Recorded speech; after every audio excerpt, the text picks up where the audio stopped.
Hi, and welcome back to the Surgical Sewist. I'm Marissa McHugh. It is Saturday morning, and I want to show you a wider view of my studio so that you can see I'm working on 1,000 projects, and it is a mess in here. My kids are upstairs building a fort, and they already ate, so I have some time, and I just wanted to show you really quickly how I start most projects. I use what's called a quilter's knot. Now, if you are a surgeon or a surgical resident or an OR tech, you probably know a lot of knots already, but this one's really easy and a great way to start any project. Let's jump in. Start with a threaded needle pulled through about 1/3 of the way. Now take the long end and cross it in front of your needle and pinch that between your thumb and forefinger. Now wrap the end 2 or 3 times around your needle. This could be in either direction. Now slide that wrap into your pinched thumb and forefinger. Pinch all of that together, take your needle and pull it through. If you pinch too hard, this part is too hard, so feel around for what works.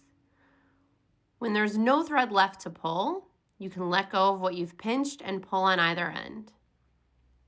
And that's it. You've made a quilter's knot. Practice that a few times, and soon it's going to be your favorite way to tie a knot, in thread at least. I just want to say thank you again for all the support for this page.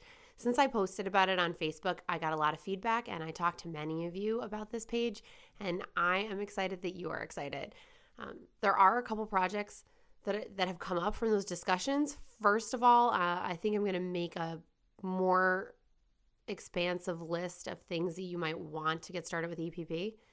In episode 1, Intro to EPP, in the description for that episode, I did put some links to my favorite things. But it might be nice to have a list with some more things and some different options at different quilt shops online. I'm also thinking of making an Intro to EPP kit so that we could take all of the work out of it for people who want to do it that way. That in my life is definitely how I am. I just want to have a kit and get started with something, or else I'm probably not going to try it. So if you are like me, this kit might be the way to go.